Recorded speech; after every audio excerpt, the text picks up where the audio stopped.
Awalnya itu begitu, bid'ah lo, lama-lama nggak sesuai sunnah, lama-lama lo ingkar sama Nabi, lama-lama kafir.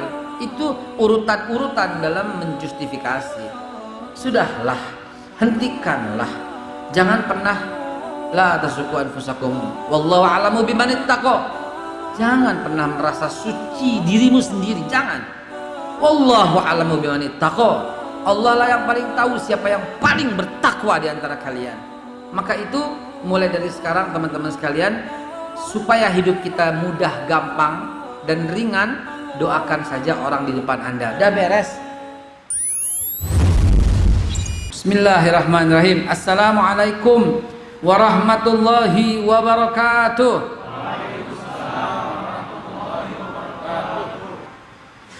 Innal hamdalillah wa syukurillah ala ni'matillah. Wassalatu wassalamu ala Rasulillah Sayyiduna Muhammad ibn Abdillah wa ala alihi wa sahbihi wa mawalah. Ma'asyiral muslimin wa jumratal mu'minin rahimakumullah. Setelah memuji kepada Allah Subhanahu wa taala dan bersalawat untuk baginda tercinta tersayang Nabi kita Muhammad sallallahu alaihi wasallam, izinkan saya menyampaikan, melanjutkan kaji kita.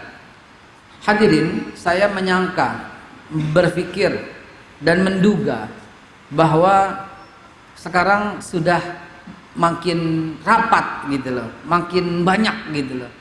Namun tetap stabil gitu loh. Dan orangnya kayaknya nenek juga nih.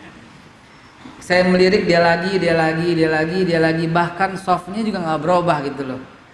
Orangnya duduk di situ juga gitu loh. Pak Budi di situ, minggu lalu di situ, 2 minggu lalu di situ. Gitu. Semua nih kelihatannya kayak begitu. Maka ini jangan-jangan inilah tanda istiqomahnya kita insya Allah. Jangan lupa teman-teman, innalladzina qalu rabbunallah tsumma istaqamu tatanazzalu alaihimul malaikah. Orang-orang yang rabbunallah, Tuhan kami Allah, lalu dia istiqomah dengan kata-kata itu, istiqomah dengan ngajinya, istiqomah dengan ke masjidnya, istiqomah dengan perbuatan baiknya, tatanazzalu alaihimul malaikah. Pasti turun kepadanya malaikat. Ini Allah yang janji, bukan siapa-siapa. Allah turun kepadanya malaikat, bukan di akhirat Pak, di dunia. Ini udah tepat, pasti, mutlak, lebih pasti daripada 1 tambah 1 sama dengan 2. Maaf, 1 tambah 1 tambah dengan 2, yakin? Yakin? Enggak boleh kalah yakin dengan Quran. Demi Allah, Quran mesti kita lebih yakinin daripada 1 tambah 1 sama dengan 2. Kalau ada keyakinan kayak begitu udah mentok habis. Ya, Quran mesti kita yakinin lebih daripada 1 tambah 1 sama dengan 2. Dan untuk orang-orang yang istiqomah dalam Rabbunallah tadi, istiqomah dalam mengaji, tatanazzalu alaihimul malaikah, akan turun datang kepadanya itu malaikat. Malaikatnya bilang, la takhaf, bisikin, la tahzan, nggak usah takut, nggak usah gelisah, nggak usah ragu, nggak usah sedih, nggak usah. Wabshir lahu bil jannati lati kuntum tu'adun, gembira saja dengan surga yang telah dijanjikan kepadamu. Tapi lihat, masih koma. Apa kata malaikat berikutnya? Nahnu auliya'ukum fil hayati dunya fil akhirah. Kami ini pelindungmu dalam kehidupan dunia dan akhirat. Coba tuh. Maka subhanallah, kita istiqomah di sini, berharap kepada Allah Subhanahu wa taala agar Allah turunkan kepada kita malaikat, dan malaikat itu membisikkan bahwa kita nggak pernah gelisah, nggak pernah takut, nggak pernah sedih, dan malaikat itu memberikan kabar gembira dengan surga, dan kemudian malaikat itu menjadi pelindung kita dalam kehidupan dunia dan akhirat. Amin ya Allah ya Rabbal alamin. Mudah-mudahan Allah jadikan kita, Allah baca amin, istiqamah, jadikan kita orang-orang yang istiqomah. Hadirin yang dimuliakan Allah Subhanahu wa taala, mohon maaf kalau saya lihat pakai batik, pakai topi kayak begini, karena ya Selasa kadang-kadang suruh tampil, dan betulan tadi ada WhatsApp masuk, Selasa ini harus tampil ke ILC sebagaimana biasa hari Selasa malam Rabu, ya. Untuk apa? Ya untuk menyampaikan kebenaran lah yang lebih luas, bukan sekedar di Tebet dan lingkungannya, tapi di seluruh Indonesia karena dilihat oleh orang. Baik, hadirin dimulakan Allah, mari kita hari ini mengambil esensi dari perang salib satu. Esensinya adalah perang itu dibalas. Bapak Ibu sekalian, esensinya adalah perang itu dibalas oleh umat Islam. Ya, perang itu dibalas oleh umat Islam. Siapa yang balas? Sultan Salahuddin Al-Ayyubi. Di mana balasnya? Di tempat pembunuhan terhadap umat Islam di Yerusalem. Ingat pembantaian tahun 1096 sampai 1099 pembantaian itu, dan kemudian penguasaan atas tanah Yerusalem. Ya, 1099 berarti 1100 mulainya. Dikuasai total. Umat Islam, nggak bisa ada, harus pindah agamanya. Kalau nggak mati dibunuh. Dan ini bukan rahasia umum, ada di buku sejarah manapun yang kita bisa baca. Dan bukan cuma tahun 1100 kejadiannya, sampai tahun 1500 sampai tahun 1600. Sampai tahun 2019 di lokasi yang berbeda oleh orang yang berbeda. Di Burma, ya kan? Di Filipina, di bagian tertentu tentunya, bukan semua, ya, oleh pihak tertentu juga, gitu ya. Tidak boleh mengeneralisir, tidak boleh. Ya, siapa yang bersalah dalam Islam dia, bukan harus seluruh komunitasnya, tidak boleh, begitu. Nah, jadi jemaah sekalian, di tahun itu umat Islam berada dalam suasana yang sangat mencekam. Bagaimana nggak mencekam? Harus keluar, meninggalkan rumahnya, meninggalkan anak istrinya. Kalau enggak, diam di situ. Kalau diam di situ, mati dibunuh. Buat selamatin diri, masuk pindah agama, selamat. Ya, pindah agama. Sehingga apa? Dia mengaku menyesal, mengaku bersalah, pindah agama, selamat. Ikut ibadah di tempatnya, selamat. Nah, ini keluar daripada jalur istiqomah. Keluar daripada jalur istiqomah, bukan cuma keluar, kafir, murtad. Kenapa? Karena keluar dari Islam. Tapi Ustadz, hatinya tidak. Nah, lain lagi tuh urusannya. Lain lagi urusannya, dia kuat apa enggak gitu. Hanya soal iman, belum murtad. Siapa yang terjadi begitu? Ammar bin Yasir. Ya. Sayyidina Ammar bin Yasir itu ketahuan ikut Nabi Muhammad sallallahu alaihi wasallam oleh kafir Quraisy. Apa yang terjadi dengannya? Penculikan, penyiksaan juga kepada ibu dan bapaknya, karena dia belum menikah. Kalau dia nikah barangkali keluarganya. Ibu dan bapaknya, juga disiksa. Nah, Ammar bin Yasir ini nggak sanggup melihat Yasir, ayahnya, melihat ibunya Sumayyah disiksa sedemikian rupa. Ayahnya digeret lehernya kayak tiang bendera. Ayah kita kayak begitu, bagaimana coba? Coba yang antum bayangin dulu. Ayah antum begitu. Dia tua, keriput, kurus, geret. Ibunya ditarik dengan 4 ekor kuda. Tambangnya dimulurin sehingga kudanya bisa lari dengan sangat kencangnya.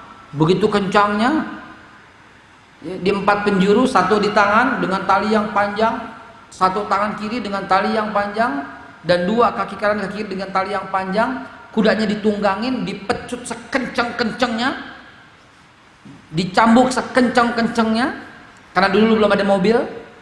Dan kemudian kuda itu berlari sekencang-kencang itu. Rasa sakitnya kayak apa ketika tangannya putus dan kakinya putus, dan disaksikan oleh Ammar bin Yasir dengan mata kepalanya. Jangan bilang kok lemah iman, jangan, kita nggak kuat yang kayak begitu, jangan. Nggak kuat kita yang kayak begitu. Lalu Ammar bin Yasir teriak, "Lat, Hubbal, Hubbal." Hubbal itu mengaku Tuhan gitu loh. Kan mesti la ilaha illallah. Awalnya sebut Hubbal, la ilaha illallah Muhammad Rasulullah. Hubbal, la ilaha illallah Muhammad Rasulullah, begitu. Rupanya tahu nih kelemahannya. Cintanya sama orang tua luar biasa, maka orang tuanya digituin. Pada waktu ayahnya digeret seperti tiang bendera, seperti digantung tapi ada tiangnya, itu dia masih sanggup. Hubbal enggak, dia baca la ilaha illallah Muhammad Rasulullah, la ilaha illallah Muhammad Rasulullah. Dan ketika ibunya sudah mulai menjerit, dia teriak Hubbal, Hubbal. Dia enggak teriak lagi la ilaha illallah, dia enggak sebut lagi Muhammad Rasulullah. Dan ketika dua kaki ibunya putus dan dua tangan ibunya putus dan masih menggelepar dengan darah yang luar biasa, dan ibunya hanya tinggal kepala dan badan, ya Rabb, begitulah perjuangan dari para sahabat yang menegakkan kalimat Islam. Begitulah perjuangan mereka dalam menegakkan la ilaha illallah.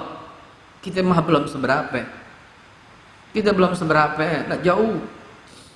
Jadi jamaah sekalian yang dimuliakan Allah, tatkala melihat ibunya demikian, maka Ammar bin Yasir mengucap Hubbal, Hubbal. Kemudian yang terjadi, ibunya wafat dalam keadaan syahid, ayahnya pun wafat dalam keadaan syahid.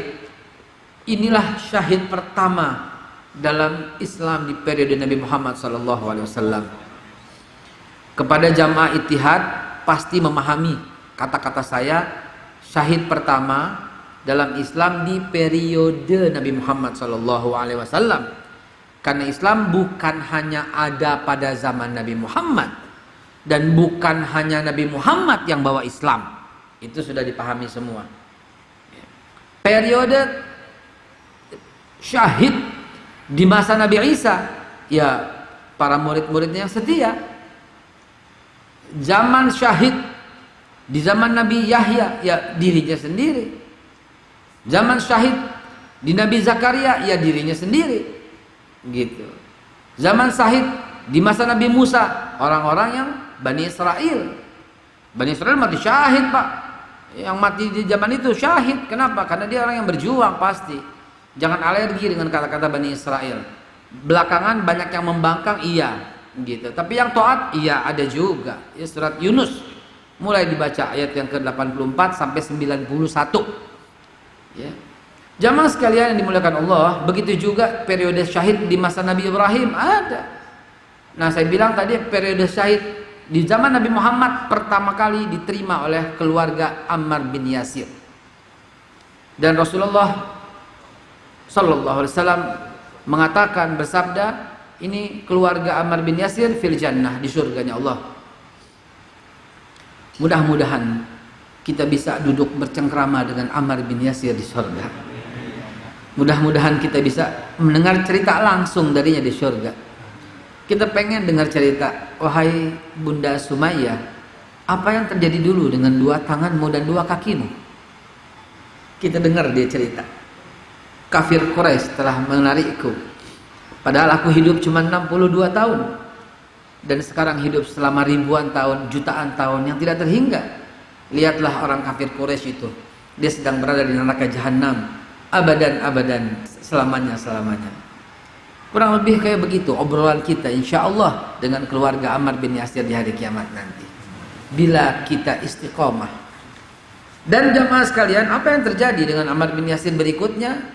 Berjumpa dengan Rasulullah sallallahu alaihi wasallam dan nangis sejadi-jadinya karena menyebut kata Hubbal, tidak mau menyebut la ilaha illallah Muhammad Rasulullah. Maaf, saya koreksi, bukan tidak mau, takut dan berharap kalau dia nyebut Hubbal, bapak ibunya tak dibunuh, tapi bapak ibunya pun dibunuh. Jadinya apa yang terjadi? Yang terjadi tidak murtad, tidak kafir karena betul-betul terpaksa. Justru ketika itu terjadi, Bilal bin Rabah membisikkan firman Allah, tentu diperintahkan oleh Nabi, ke telinga Ammar bin Yasir. Bilal yang menenteramkan hati Ammar bin Yasir dengan kata-kata la yukallifullahu nafsan illa. Allah nggak akan memberikan beban kecuali sekedar kesanggupan. Beban itu terlalu berat oleh Ammar bin Yasir. Beban itu terlalu menyakitkan bagi Ammar bin Yasir.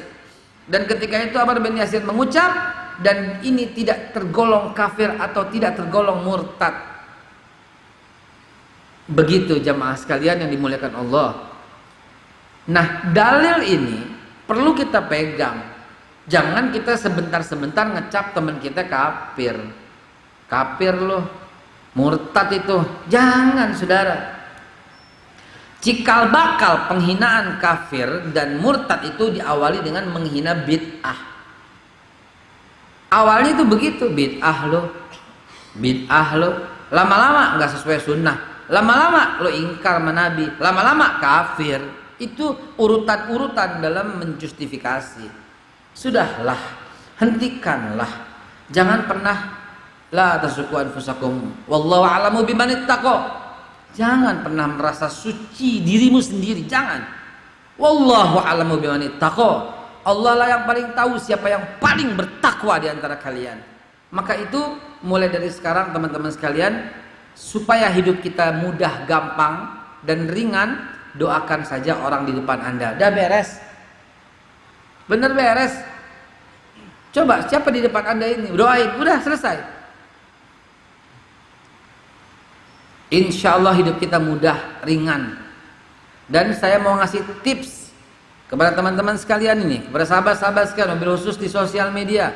Nah ini boleh dipotong nih, kata-kata ini pas di sini, ya. Nih begini. Ketika Anda keluar rumah, 10 detik pertama, begitu keluar rumah nih, tek tek tek tek tek. Lihat tukang beling, ya Allah, mudah-mudahan hari ini hidupnya bahagia dan banyak duit. 2.000, 5.000. Lihat toko tutup, ya Allah, mudah-mudahan tokonya laris ntar kalau buka. Deh gitu doang. Lihat supir taksi masih mangkal semuanya, ya Allah, berikan mereka penumpang ya Allah, untuk orang-orang yang dia cintai, untuk keluarganya. Selesai udah, betul. Cakep banget seperti itu. Lebih hebat lagi dari bangun tidur, buka mata, celak, hari ini siapa yang gue bantu ya? Hari ini siapa yang gue bantu? Tukang somai tuh depan rumah tuh gitu. Si ini tuh gitu. Hari ini siapa ya? Itu dia. Coba lakukan itu. Dan lihat, saksikan perubahan apa yang terjadi pada hidup Anda. Pada hidup kita apa yang terjadi perubahannya. Tolong buktikan dulu. Nanti cerita. Janji Indonesia pun lebih damai, lebih tenang. Ini ngelihat ini maki-maki, ngelihat ini maki-maki, ya Allah ya Rabb. Cukuplah, udahan ya, udahan. Doain aja semua. Tuh orang gemuk banget, jangan bilang, dia tuh makannya banyak tuh pasti tuh. Jangan, udah cukup. Cukup, bilang aja mudah-mudahan Allah beri kesehatan buatnya. Udah kelar. Lihat orang tinggi, kurus, hitam, tang listrik ke bawah orang itu, ya Allah. Cukup. Mudah-mudahan jodohnya gampang, mudah-mudahan Allah mudahkan. Udah gitu aja. Lihat di TV orang pelit, jahat, korupsi, biar mampus lo, nggak usah. Itu zaman dulu tuh, terlah tinggalin yang begitu. Mudah-mudahan habis ini dia berbuat baik. Dah selesai, bener selesai. Coba deh lakukan itu, enak, nikmat, sedap, lezat, gitu ya. Apalagi menghina etnis, aduh, jangan, haram ya akhi. Anda menghina Allah Subhanahu wa taala, matinya sipit, wah nggak bisa, itu buatan Allah Subhanahu wa taala. Hidungnya mancung tuh, wah kadrun, la haula wala quwata illa billah. Nggak usah, cukup, hentikan. Nanti merembet ke hina sono, hina sini, akhirnya saling hina. Hentikan itu semua. Insyaallah siap ya.